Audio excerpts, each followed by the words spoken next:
আসসালামু আলাইকুম গাইস, আপনারা সবাই কেমন আছেন? আশা করি সবাই ভালো আছেন। আলহামদুলিল্লাহ আমিও ভালো আছি।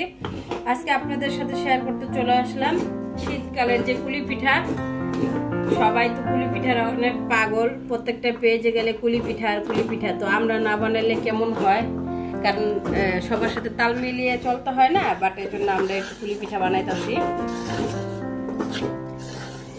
তো এখানে নিয়ে নিছি ময়দাটা আপনাদের পরিমাণ মতো নেবেন। দিয়ে দিলাম লবণটা এবার আমি মিশিয়ে নিব। এর সাথে দিয়ে দেবো আমি কিছু সয়াবিন তেলটা এই জন্যই দেওয়া, কারণ এটা তো ময়দা, একটু সফট হওয়ার জন্য। তেলটা যার মতো দিবেন, আপনি কতটুকু দিতে চাইতেছেন পরিমাণ মতো।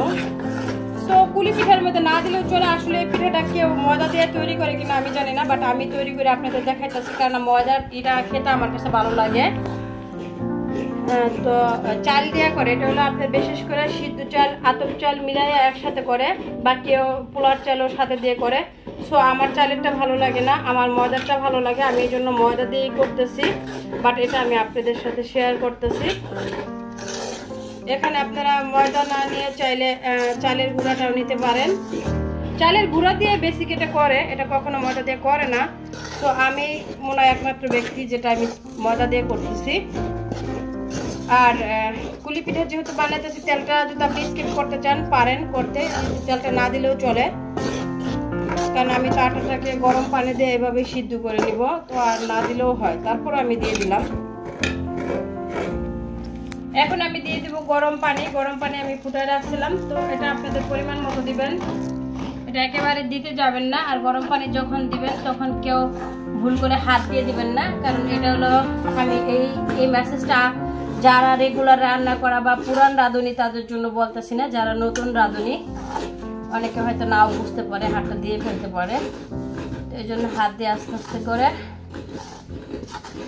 এটাকে মিশিয়ে নিব। ঠান্ডা হলে এটার মাঝে হাত দেবেন।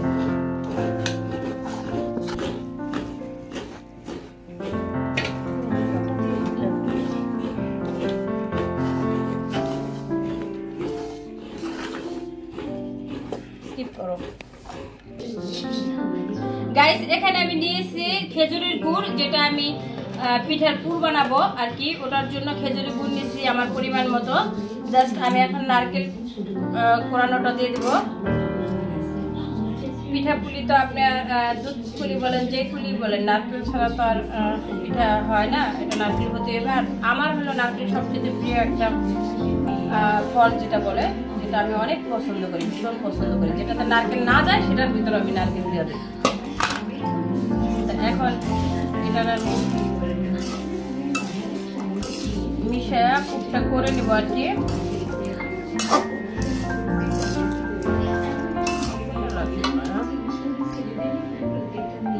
আমি এখানে 2টা নারকেল দিয়েছি, দেখতেই পারতেছেন কতখানি নারকেল। এই জায়গায় 2টা নারকেল আছে, আপনারা আপনাদের পরিমাণ মতন দিয়ে দিবেন। এখন এটার মাঝে আমি অল্প একটু গরম মশলার গুঁটা, যেটা সরি এলাচের গুঁটা, ওটা আমি ভেজে তারপর এটাকে গুঁড়া করে নিয়েছিলাম। এখানে 1 চামচের মতো দিয়ে দিব। আর দিব খেজুরের গুড়, লবণ লাগবে না, তারপর জাস্ট অল্প একটু আমি দিলাম, এতটুকু। এখানে যারাই লবণ দিবেন বুঝে দিবেন, যারা মিষ্টি তো লবণ খান, আর লবণ যারা না খান তাদের কোনো প্রয়োজন নেই দেওয়ার। সো আমরা লবণ খাই, এই জন্য আমি একটু লবণ দিয়ে দিলাম। গাইস, আমি দিয়ে দেবো এটার মাঝে, এই পুরটার মাঝে অল্প কিছু গুঁড়া দুধ।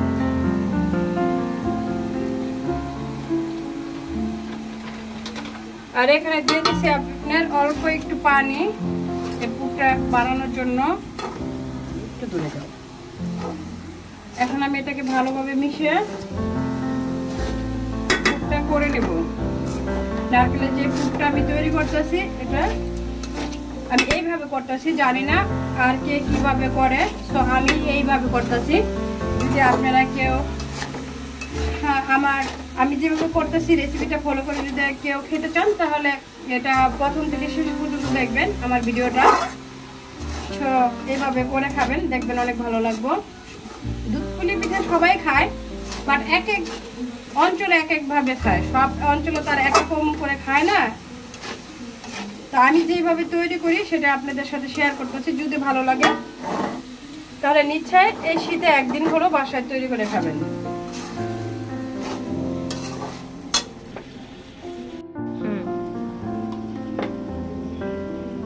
আমি এই ইটার মাঝে পুটটার মাঝে 2 চামচ ঘি দিয়ে দিব। 4 চামচের 2 চামচ ঘি অবশ্যই দেওয়ার চেষ্টা করবেন। এটা দিলে আপনার এই পিঠাটার টেস্ট আরো বেশি হবে।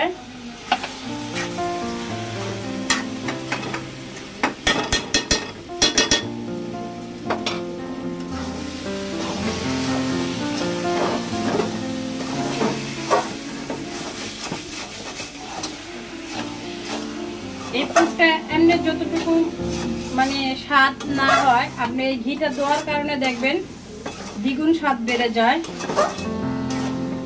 গুঁড়া দুধটা তো অবশ্যই দিবেন। আমি আরো একটু ঘি দেব।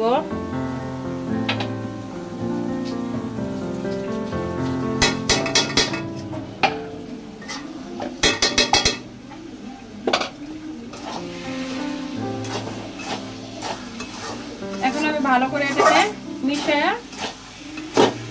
একবার মানে শুকনো শুকনো করে নেব। আমি চুলা একটা প্যান বসিয়ে নিছি। প্যানের ভিতরে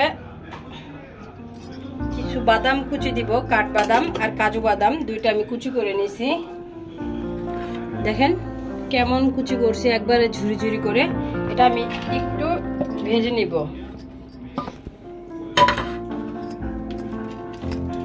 এটা চেষ্টা করবেন ঘি দিয়ে ভাজার জন্য বাদামটা। যখন আপনি ঘি দিয়ে ভাজবেন এই বাদামের টেস্টটা তখন দ্বিগুণ বেড়ে যায়। আর এটা আপনার স্বাস্থ্যসম্মত ঘিটা।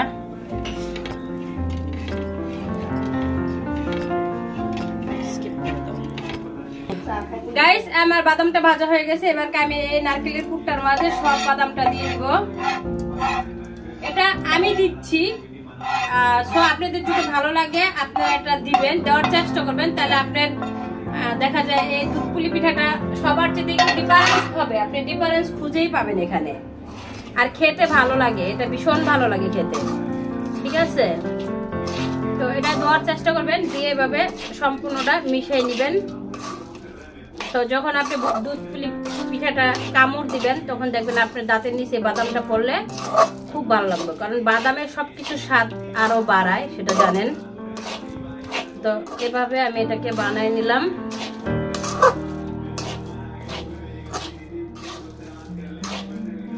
দেখেন এখন এটা দেখতেও কত ইউনিক লাগতেছে পুরটা, বাট নারকেলের মাঝামাঝিতে বাদামগুলো এভাবে সুন্দর লাগে।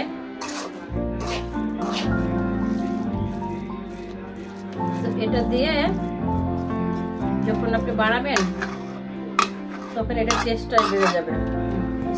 এখানে আমি লিকুইড দুধ নিয়ে নিছি আমার পরিমাণ মতো। আপনাকে যতটুকু লাগে আপনারা নিয়ে নেবেন। আরো দুধ দিয়ে দিলাম আমি এখানে অ্যাড করে।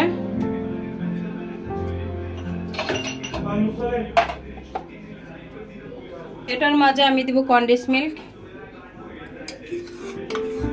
আমি হাফ বাটি পরিমাণ দিলাম। মানে জানি না এই বাটিটা কতটুকু দেখাইতেছে আপনাদের।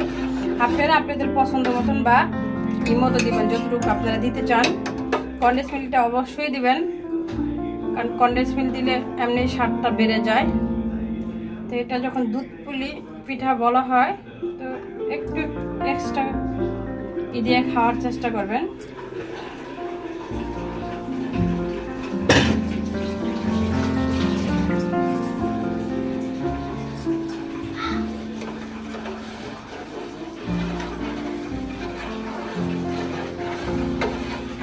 এটার মাঝে আমি দিয়ে দেব গুঁড়া দুধ।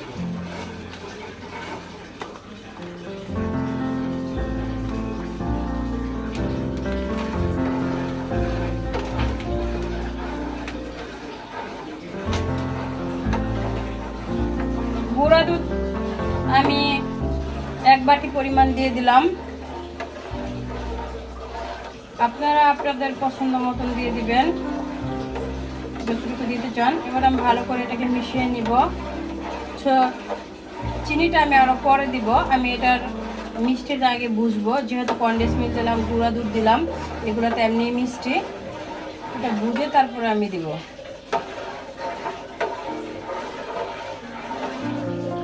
এখন যেটা করবো আমি এটার মাঝে 2টা তেজপাতা দিব।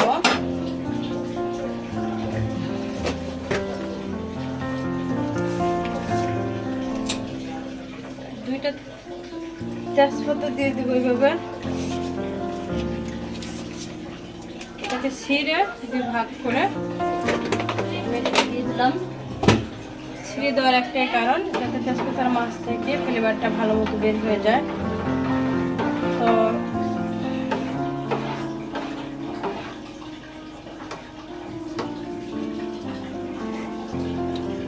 এটা তো অনেকে গোটা মশলাটা আস্তে দেয়, এলাচের গোটাটা। সো আমি একটু গুঁড়া দিয়ে দিব, যে গুঁড়াটা করে রাখছিলাম। আস্তে আমি দিব না, গুঁড়াটা দিলে ফ্লেভারটা ভালো আসে। এই জন্য আপনারা চাইলে এখানে আস্তাটাও ইউজ করতে পারেন, আস্তা গোটা যেটা এটা।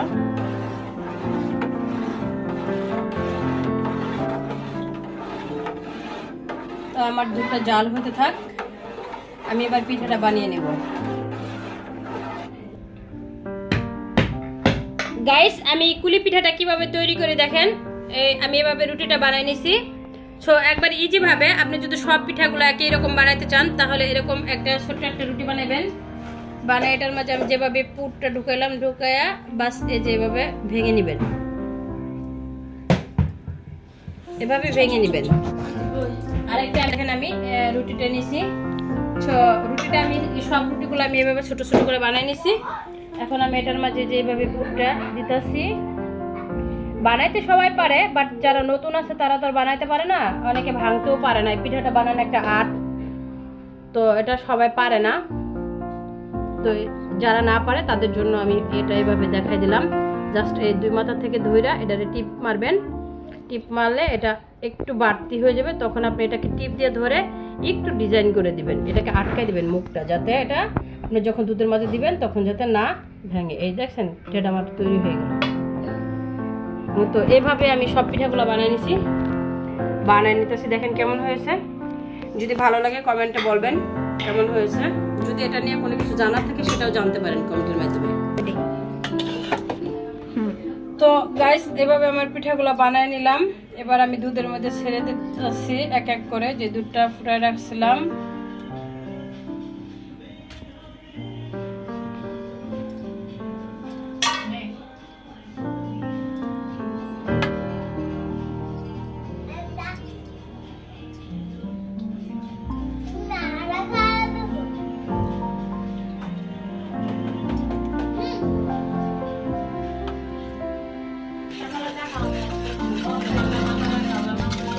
গাইস, আমি এটার মধ্যে চিনি দিয়ে দিলাম, আর এর সাথে দিয়ে দিলাম আর একটু গুঁড়া দুধ দিয়ে এটাকে ভালো করে গুলায় আমি এখন পিঠার মধ্যে দিয়ে দেবো।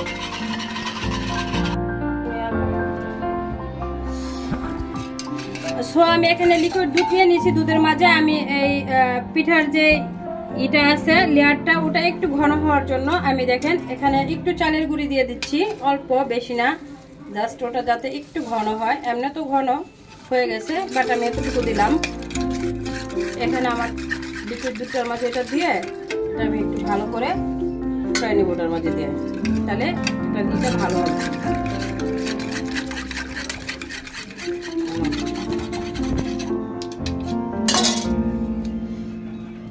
এমনি দেখেন ঘন হয়ে গেছে জাস্ট। তারপর আমি এটা দিয়ে দিলাম যাতে এটা খেতে ভালো লাগে। সো দেখছেন আমার সুই পিঠাগুলো এখন কত সুন্দর হয়ে গেছে। বোঝা যায় যে এটা আমি হাতে কাটি নাই, বা এটা আমি এভাবে ইজি ভাবে বানাইছি।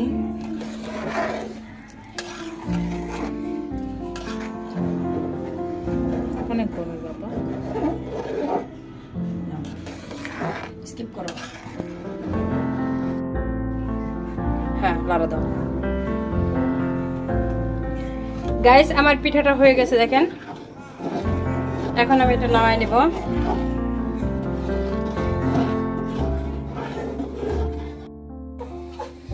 সো আমার পিঠাটা ফাইনালি হয়ে গেল। এবার আমি পরিবেশন করে আপনাদের দেখাই দিলাম। বাট দেখেন আমি যে সইটা কেটেছিলাম ডিজিটাল সই, সেটাও কিন্তু বোঝা যাচ্ছে না যে এটা হাতে বানানো সই না।